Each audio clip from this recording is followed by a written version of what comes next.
Welcome to Tamil Nadu நலவாரியம். இந்த தமிழ்நாடு நலவாரியத்தில் நலவாரியம் சார்ந்த தகவல் நிறையவே பார்த்துருக்கோம். இன்றைக்கி நம்ம என்ன வீடியோ பார்க்க போகிறோம் அப்படின்னா, நலவாரியத்தில் எஜுகேஷனல் கிளைம் பண்ணலாம் அப்படிங்கிறது நிறைய பேருக்கு தெரியும், ஒரு சிலருக்கு தெரியாமல் கூட இருக்கலாம். இந்த வீடியோ பாருங்கள், தெரிஞ்சுக்கிடுவீங்க. 6th-லேருந்து 9th வரைக்கும் கிளைம் பண்ணுறதுக்கு வந்து பார்த்தீங்கன்னா 1000 rupees வந்து கொடுக்குறாங்க. ஸோ அது மட்டும் இல்லாமல் அதுக்கு மேலே உள்ள கிளைமுக்கெல்லாம் பார்த்தீங்கன்னா அமௌண்ட்டு கொஞ்சம் அதிகம் தான். பட் இப்போது 6th-லேருந்து 9th கிளைமுக்கு இந்த 1000 rupeesக்கு வந்து எப்படி இந்த ஃபார்மை வந்து நம்ம வந்து டவுன்லோட் பண்ணுறது, அந்த ஃபார்மை எப்படி ஃபில் பண்ணுறது அப்படிங்கிறத நம்ம பார்ப்போம். ஏன்னா இதை எப்படி அப்ளை பண்ணலாம் அப்படிங்கிற டீட்டெயிலாக நம்ம வீடியோ பார்த்துருக்கோம். அந்த வீடியோ லிங்க் வந்து கீழே டிஸ்கிரிப்ஷனில் கொடுத்துருக்கேன், செக் பண்ணி பாருங்கள். ஆல்ரெடி வந்து பார்த்தீங்கன்னா 6, 7, 8 இந்த 3க்குமே வந்து பார்த்தீங்கன்னா ஃபார்மை எப்படி டவுன்லோட் பண்ணுறது, அதை எப்படி ஃபில் பண்ணுறங்கிறத டீட்டெயில் வீடியோவும் சொல்லியிருக்கேன். அந்த வீடியோட லிங்க்கு கீழே டிஸ்கிரிப்ஷனில் கொடுத்துருக்கேன், மறக்காமல் செக் பண்ணி பார்த்துக்கோங்க. இன்றைக்கி 9ஆம் வகுப்பு படிக்கக்கூடிய ஆண் பெண் குழந்தைகளுக்கு 1000 ரூபாய் உதவித்தொகை வாங்குறதுக்கு இந்த ஃபார்மை எப்படி டவுன்லோட் பண்ணுறது, இந்த ஃபார்மை எப்படி ஃபில் பண்ணுறது அப்படிங்கிறத இந்த வீடியோவில் நம்ம முழுமையாக பார்ப்போம். ஃபஸ்ட்டு நீங்கள் என்ன பண்ணிக்கோங்க, இங்கே டிஸ்பிளேல ஒரு லிங்க் கொடுத்துருப்பேன். இந்த லிங்க்கை நீங்கள் என்ன பண்ணுங்கள், டைப் பண்ணி ஓப்பன் பண்ணுங்கள். அப்படி இல்லைனா கீழே டிஸ்கிரிப்ஷன்லையும் லிங்க் கொடுத்துருப்பேன், அதை கிளிக் பண்ணி கூட டேரெக்டாக ஓப்பன் பண்ணிக்கோங்க. ஓப்பன் பண்ணதும் உங்களுக்கு பேஜ் வந்து இந்த மாதிரி தான் வரும். ஸோ அதுக்கு கீழே வந்து பார்த்தீங்கன்னா டவுன்லோடு ஃபார்ம் அப்படிங்கிற ஒரு பட்டன் இருக்கும், அந்த பட்டனை கிளிக் பண்ணுங்கள். ஸோ கிளிக் பண்ணதும் உங்களுக்கு ஒரு ஃபார்ம் வந்து வந்துடும். இந்த ஃபார்மை நீங்கள் என்ன பண்ணிக்கோங்க, ஒரு பிரிண்ட் அவுட் எடுத்து வச்சுக்கோங்க. ஸோ பிரிண்ட் அவுட் எடுத்து வச்சதுக்கப்புறம் இதை எப்படி ஃபில் பண்ணலாம் அப்படிங்கிறத நான் சொல்கிறேன். ஃபஸ்ட்டு வந்து பார்த்தீங்கன்னா விண்ணப்பிக்கப்படும் கல்வி உதவித்தொகையின் பெயர். இந்த இடத்துல என்ன கொடுக்கணும் அப்படின்னா, உங்கள் குழந்தைங்க 9ஆம் வகுப்பு படிப்பதற்காகத்தான் உதவித்தொகை வாங்க போகிறீங்க. ஸோ அதனால் இந்த இடத்துல வந்து பார்த்தீங்கன்னா 9ஆம் வகுப்பு பயில அப்படிங்கிறது நீங்கள் கொடுத்தா போதும். நெக்ஸ்ட்டு உறுப்பினராக பதிவு செய்துள்ள வாரியத்தின் பெயர். இது வந்து பார்த்தீங்கன்னா நீங்கள் நலவரை அட்டை வச்சுருப்பீங்க இல்லையா, அதாவது இந்த குழந்தையுடைய அப்பா வச்சுருக்கலாம், இல்லைன்னா அம்மா வச்சுருக்கலாம். ஸோ அவங்க யார் கார்டு வச்சுருக்காங்களோ அந்த கார்டை எடுத்து பார்த்தீங்கன்னா, அந்த கார்டில் வந்து பார்த்தீங்கன்னா வாரியத்தின் பெயர் தெளிவாக கொடுத்துருப்பாங்க. அந்த கார்டில் என்ன வாரியத்தின் பெயர் குறிப்பிட்டிருக்கோ அந்த வாரியத்தின் பெயரை வந்து நீங்கள் இந்த இடத்துல கொடுத்துக்கோங்க. ஃபார் எக்ஸாம்பிள், கட்டுமான தொழிலாளர் நலவாரியம் போட்டிருந்தாங்கன்னா கட்டுமான தொழிலாளர் நலவாரியம் அப்படின்னு எழுதியிருக்கோங்க. சில பேருக்கு வந்து பார்த்தீங்கன்னா உடல் உறுப்பு ரிலேட்டடான நலவாரியம்லாம் போட்டிருப்பாங்க, அது என்ன நலவாரியமாக நீங்கள் இந்த இடத்துல கொடுத்துக்கோங்க. நெக்ஸ்ட்டு பதிவு பெற்ற உறுப்பினரின் பெயர். இதுவும் பார்த்தீங்கன்னா அந்த நலவாரிய அட்டையிலே வந்து பார்த்தீங்கன்னா அந்த கார்டிலே இருக்கும். அந்த ரிஜிஸ்ட்ரேஷன் கார்டில் பதிவு பெற்ற உறுப்பினரின் பெயர் என்ன பெயரோ அந்த பெயரை நீங்கள் வந்து இந்த இடத்துல ஃபில் பண்ணுங்கள். முக்கியமாக வந்து பார்த்தீங்கன்னா நீங்கள் கொடுக்கக்கூடிய எல்லா தகவலுமே பார்த்தீங்கன்னா தமிழில் தான் ஃபில் பண்ணுங்கள், இங்கிலீஷில் ஃபில் பண்ண வேண்டாம். அது மட்டும் இல்லாமல் ப்ளூ இங்கில் ஃபில் பண்ணுங்கள், அடித்தல் திருத்தல் இல்லாமல் ஃபில் பண்ணிக்கோங்க. நெக்ஸ்ட்டு வந்து பார்த்தீங்கன்னா தந்தை ஆர் கணவர் பெயர்.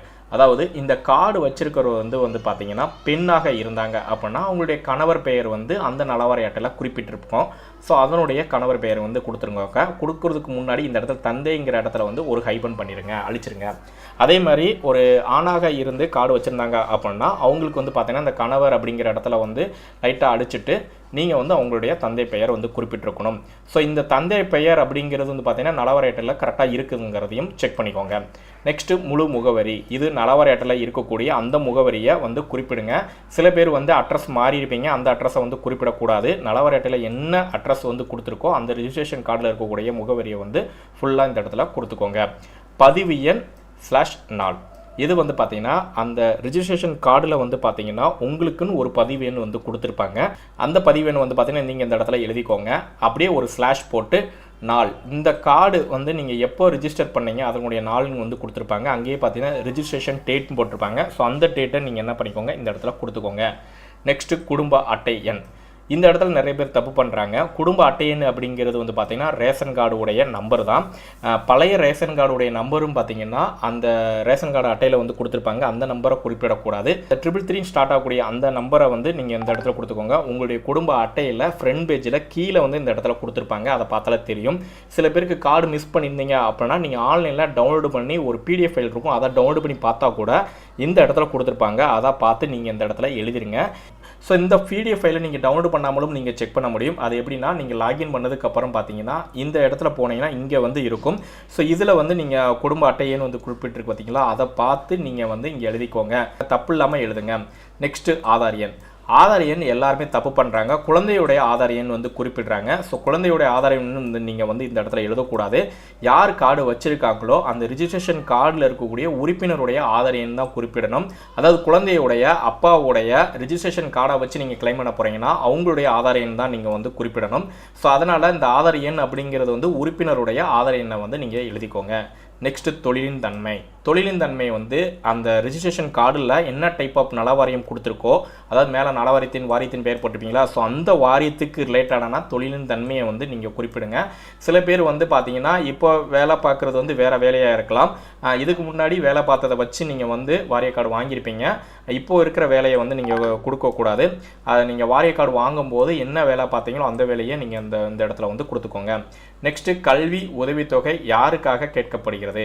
ஸோ இதில் வந்து பார்த்தீங்கன்னா ஆண் பெண் 2 பேருக்குமே வந்து கிளைம் பண்ணிக்க முடியும். ஆண் குழந்தைங்கனாலும் சரி பெண் குழந்தைங்கனாலும் சரி பண்ணிக்கலாம். முக்கியமாக வந்து பார்த்தீங்கன்னா கவர்மெண்ட் ஸ்கூலில் படித்தா மட்டும் தான் கிளைம் பண்ண முடியுமா அப்படின்னு கேட்டிங்கன்னா அப்படியும் கிடையாது. நீங்கள் வந்து பார்த்தீங்கன்னா ஒரு ப்ரைவேட் ஸ்கூல்லனாலும் சரி, கான்வென்ட்டில் படித்தாலும் சரி, சிபிஎஸ்சியில் படிச்சிருந்தாலும் சரி, எங்கே படிச்சிருந்தாலும் இங்கே வந்து பார்த்தீங்கன்னா நலவாரிய அட்டைக்கு வந்து நீங்கள் வந்து கிளைம் பண்ண முடியும். ஸோ அதனால் நீங்கள் உங்கள் குழந்தைங்க வந்து பெண்ணாக இருந்தாங்க அப்படின்னா மகன் இடத்துல அழிச்சிட்டு இங்கே வந்து குழந்தையுடைய பொண்ணு பேரை வந்து நீங்கள் கொடுத்துக்கோங்க. பையனாக இருந்தாங்க அப்படின்னா மகள்ங்கிற இடத்துல அழிச்சிட்டு பையன் பேரை வந்து நீங்கள் அந்த இடத்துல கொடுத்துக்கோங்க. நெக்ஸ்ட்டு தேர்ச்சி பெற்ற பயிலும் வகுப்பு, பயிலும் படிப்பு மற்றும் ஆண்டு நிறையா கொடுத்துருக்கு. இதில் நிறைய பேர் தப்பு பண்ணுறாங்க. இதில் நீங்கள் தப்பு பண்ண வேண்டிய அவசியமே இல்லை. பயிலும் வகுப்பு அப்படிங்கிற இடத்துல ஒரு டிக் போட்டுருங்க. டிக் போட்டு இங்கே வந்து பார்த்தீங்கன்னா 9ஆம் வகுப்புன்னு எழுதிருங்க. கீழே வந்து பார்த்தீங்கன்னா இந்த நடப்பு ஆண்டு 2025/2026. ஸோ இந்த நடப்பு ஆண்டு கொடுக்கக்கூடிய கல்வி ஆண்டு பார்த்தீங்கன்னா அந்த குழந்தையுடைய படிப்பு சான்றில் வந்து கண்டிப்பாக இருக்கணும். தப்பாக இருந்துச்சுன்னா இது வந்து கிளைம் ஆகாது. ஸோ அந்த கல்வி சான்றிலையும் செக் பண்ணிக்கோங்க கரெக்டாக இருக்கான்னு. நெக்ஸ்ட்டு பதிவு பெற்ற உறுப்பினரின் பெயர். நீங்கள் யார் கார்டு வச்சு அப்ளை பண்ணுறீங்களோ அவங்கக்கிட்ட கண்டிப்பாக வந்து பார்த்தீங்கன்னா சைன் வாங்கிக்கோங்க. ஸோ சைன் வந்து பார்த்தீங்கன்னா சில பேர் வந்து தமிழில் போடுவாங்க, சில பேர் இங்கிலீஷில் போடுவாங்க. பட் வாரிய கார்டில் எப்படி சைன் பண்ணியிருக்காங்க, தமிழில் போட்டாங்கன்னா இங்கேயும் தமிழ்லேயே போடுங்க. வாரிய கார்டில் இங்கிலீஷில் போட்டாங்கன்னா இங்கிலீஷில் போடுங்க. சில பேர் வாரிய கார்டில் சிக்னேச்சர் வச்சுருப்பாங்க, சில பேர் வாரிய கார்டில் வந்து பார்த்தீங்கன்னா கை நாட்டு வச்சுருப்பாங்க. பட் சைன் போடுவாங்க அப்படின்னதுக்காக சைன் போட வேண்டாம். அங்கே வாரிய கார்டில் எப்படி கை நாட்டை வச்சுருக்காங்களோ அதே மாதிரி இங்கேயும் வந்து பார்த்தீங்கன்னா ஃபிங்கர் வச்சு ரேகையை வச்சு கீழே வந்து கீரல்னு போட்டு அவங்க பேரை வந்து குறிப்பிட்டுக்கோங்க.